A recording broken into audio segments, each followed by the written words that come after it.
Hey class, we're going to go ahead and finish up our examples on translating verbal expressions into numeric and algebraic expressions. This was from part 4. We're going to go ahead and erase this.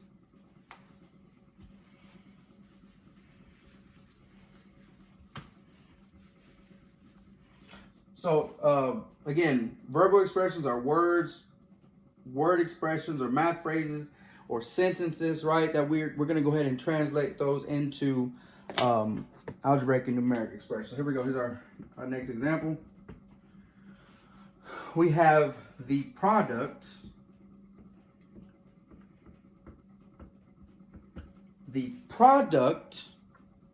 of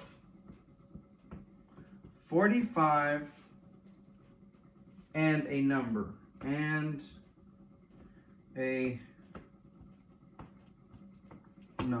okay? All right, let's look at this. Let's look for our keywords, right? Our keywords, we see product. So we know that product means what? The answer to a multiplication problem. So we know we're going to multiply some things, right? And so what are we going to multiply? The product of what? Of 45 and a number. A number.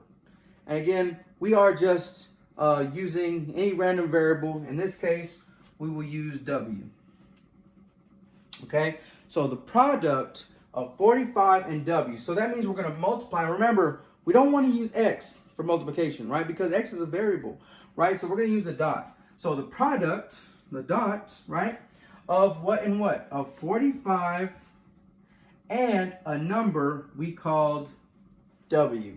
So this is 45 times W. Now, we have talked about this a little bit before when we were talking about, well, not this in particular, but something similar to it. When a number is right next to a parentheses, we know that there's a dot there, right? Or when two numbers are next to each other, we know there's a dot there.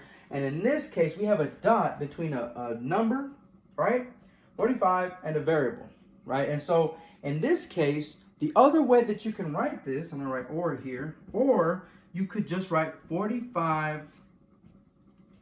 So this would be okay, but really, this is what you want to write. 45W. And do you remember what that 45 is called? A number that is right in front of, we know this is a variable. We talked about this a lot, right? A variable. What's that number in front of the variable called? Do you remember? We talked about it in expressions breakdown. You can even go back in your notes and look at it. In the expressions breakdown, what do we call that 45? That number that's in front of the variable like that.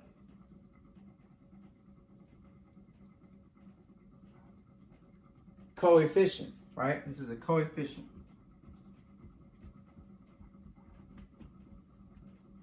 And so again, when you have a number right next to a variable, I should have mentioned this in the expression breakdown. Remember, we wrote 2x plus, what was it? 2x plus 5, right? Between the 2 and the x, there was multiplication. And between 45 and W right here, we have that dot there, that multiplication, okay? So again, for example, in verbal expression, the product of 45 and a number is 45 times W. That's again, this is a algebraic expression, right? Because it has numbers, and it could have an operation. Well, it does have an operation, multiplication, and what? A variable or a letter, right? So that's our first example. Let's go ahead and move on to our next one. Make sure you have this written down. Here we go.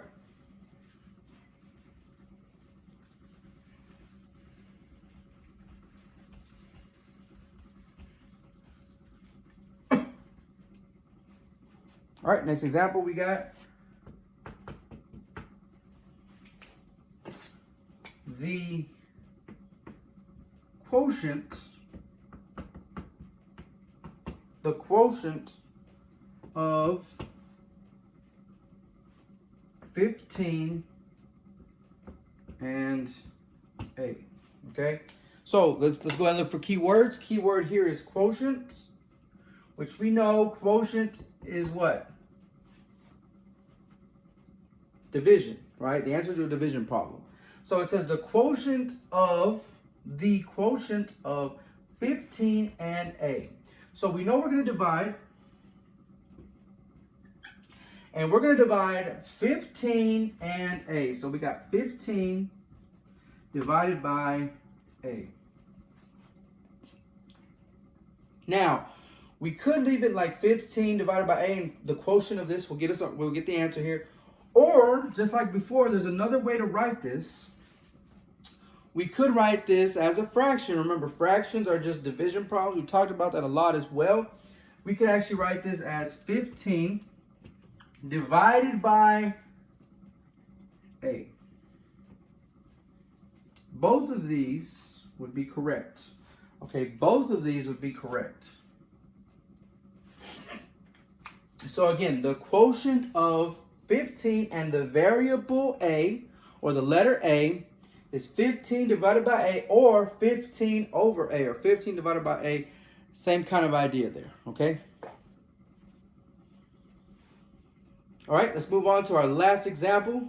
And make sure you have this written down. Our last example of translating verbal expressions like we did here. Our verbal expression was the quotient of 15 and a. We translated this verbal expression into a algebraic expression. Either one of these are algebraic expressions, and that's what the reason for that is because we have a variable, operations, and numbers. Okay, let's go ahead and move on to our last example for verbal expressions. Here we go.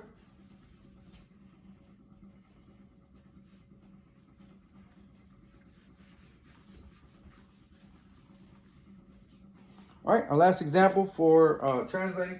Let's go ahead and write it. We have 75 split into X groups. Okay? 75 split into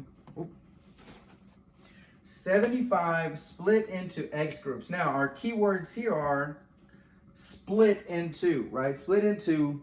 And so split into, we got to understand that's division, okay? That's division. And we're going to, 75 is going to be divided by or split into X groups. And remember, the other way to write this algebraic expression is, I'm going to write or here, or 75 over X. Okay, that's the other way to write this algebraic expression. Okay, and so again, what we did here is we turned our verbal expression, that top line, this line right here, our phrase, math sentence, these words, into, in this case, an algebraic expression. Okay, we turned this verbal expression into an algebraic expression using the idea of keywords and using our numbers that we have, right? The numbers that we circled, 75, and in this case, X, we don't know what it is, so we just put that there as our variable. When you don't know what a number is, we put a letter there in place of it. In this case, we put X groups. And again, we're translating from verbal expressions into numeric and algebraic expressions. All right, thanks for watching.